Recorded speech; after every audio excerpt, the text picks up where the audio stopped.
We have 72 hours in this van. This is not what we want to see. 599 kilometers to go. I knew it! It was like 4 degrees last night. For those of you that have been following on, you would probably know that we're building our own van. We've hit some pretty massive delays when we're waiting for some parts. So we've decided to take a quick trip. We've hired Van Halen the van from Stevie and Sky over at Saltbush Campers, and they have 3 vans in their fleet. Hi there, we're Saltbush Campers and this is our Van Halen. It's a 2010 Mercedes Sprinter.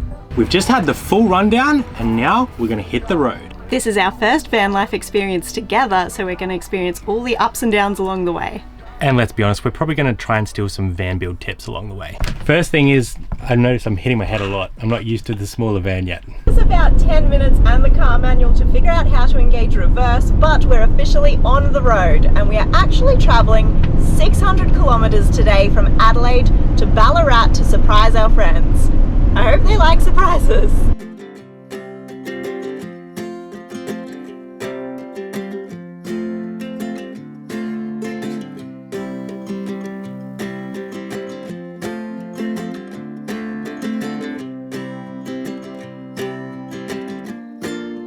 I think the biggest thing I've noticed so far is just how used to our van we already are.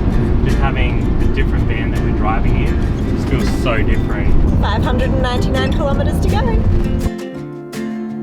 Part of this drive takes us right past the beautiful River Murray. And this is as full as we've ever seen it.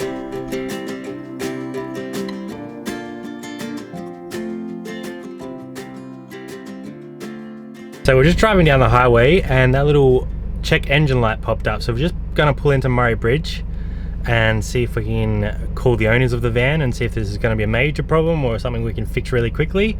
Definitely not the start we wanted though. This is not what we want to see. And just like that, it's gone again. We're going to slowly meander out of here, cross our fingers, and hopefully it was just blinking at us for no reason.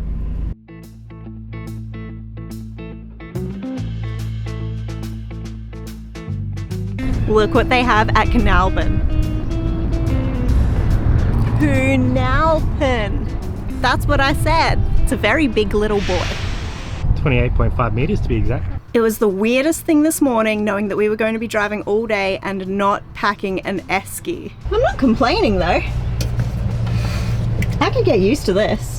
Van Halen also has a sink with running water that empties onto the ground, a plug-in solar panel to recharge all of the batteries for the 12-volt power, and a convertible bed and dining area. For those who don't know, Brad and I both grew up in Alice Springs in the middle of Australia, very remote. So to us, a road trip usually means like hours and hours of desolate desert highway with no one in sight.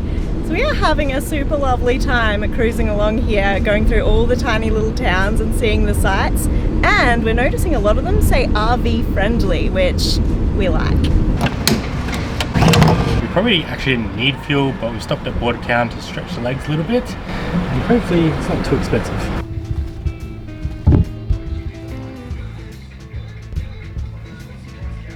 I've just told Brad that we have less than 100 kilometers to go. He was very excited, asked how many kilometers.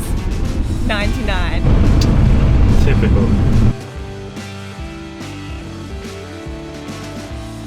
Over 8 hours later, and thankfully no more problems, we are about to pull in and surprise our friends. I knew it! I knew it! I sent the car in the car. I knew you were coming. Brought you a cuppa. Tea. Thank you. How'd you sleep?